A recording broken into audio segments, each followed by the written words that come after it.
Hello আমার মিষ্টি বন্ধুরা, তোমরা সবাই কেমন আছো? আশা করি খুব ভালো রয়েছো। সবাইকে শুভ সকাল। আর এখন আমি আছি বাগানে, চলে এসেছি ভোরবেলায় বাগানেতে। আর আমি একটু আজকে দেরিতে এসেছিলাম, ভোরবেলা মানে ওই 5:30-6টা নাগাদ এসেছিলাম। এসে দেখি লিচু কিন্তু অনেকটাই বাছা হয়ে গেছে, আর বাজারে নিয়ে যাওয়ার জন্য আজকে লিচু আবার ঝুড়িতে সাজানো হচ্ছে। তো ঝুড়িতে কিভাবে সাজানো হচ্ছে সেটা তোমাদের সাথে শেয়ার করছি, তোমরা দেখো।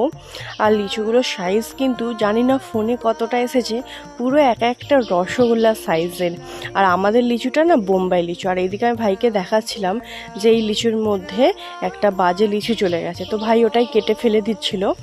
তো এইদিকে দেখো, আমাদের জানো তো এই 1000 লিচুরের মধ্যে আবার 100খানা মতো এক্সট্রা দেওয়া হয়।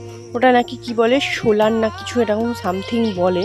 তো তোমাদের কোথায় কোথায় এরকম লিচু গাছ আছে, আর কাদের কাদের লিচু গাছ আছে অবশ্যই কিন্তু কমেন্ট করে জানাবে। এই দেখো লিচুর একটা বোঝা সাজানো হয়ে গেছে, এখানে মনে হয় 1500 লিচু আছে।